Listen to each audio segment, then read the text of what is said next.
आज हम इस वीडियो में जानने वाले हैं टैक्स ऑडिट का लिमिट क्या होता है। सेक्शन 44A(b) के अंडर टैक्स ऑडिट अगर आपके ऊपर एप्लीकेबल है या नहीं है, उसको जानने के लिए सबसे पहले हमें लिमिट्स को देखना होता है। क्या आप उस लिमिट को क्रॉस कर रहे हो या फिर उस लिमिट के अंडर फॉल कर रहे हो या नहीं। अगर आपको नहीं पता है कि आपने लिमिट क्रॉस किया है या नहीं किया है, तो आपको इस वीडियो को देखना चाहिए ताकि इसमें आपका डाउट क्लियर हो जाएगा। यहाँ पे 2 टाइप्स के होते हैं टैक्स ऑडिट में। आपको एक बिज़नेस होता है, एक प्रोफेशन होता है।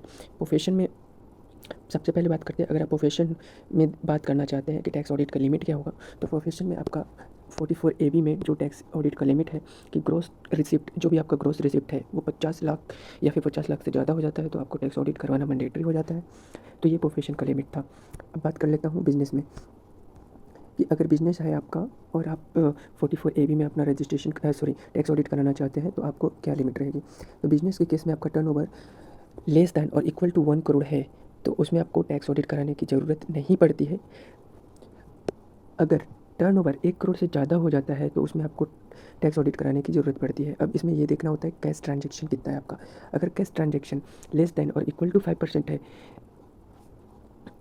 तो भी आपको टैक्स ऑडिट कराना पड़ेगा, ठीक है।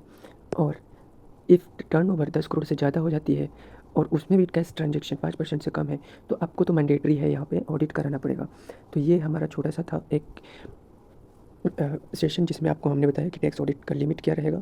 प्रेजेंटिव टैक्सेशन की बात करें जो कि 44AD या फिर 44AD ऑप्ट करते हैं, तो प्रॉफिट जो आपका परसेंटेज मैंने बताया, अगर वो प्रिस्क्राइब परसेंटेज से कम है या फिर उससे ज़्यादा है, आप उसके हिसाब से यहाँ पे देख सकते हो कि आप एलिजिबल हो इसमें ऑडिट के लिए या नहीं हो। बिजनेस में बहुत सारे लोग 44AD ऑप्ट करते हैं तो आप 44AD का लिमिट देख सकते हो यहाँ पे, उसको भी चेक करना आपको मैंडेटरी हो जाता है यहाँ पे। कोई यहाँ पे जब प्रोफेशन वाले केस में अगर आप 44AD में दिखाते हो तो उसमें आपकी लिमिट हो जाती है 50 लाख।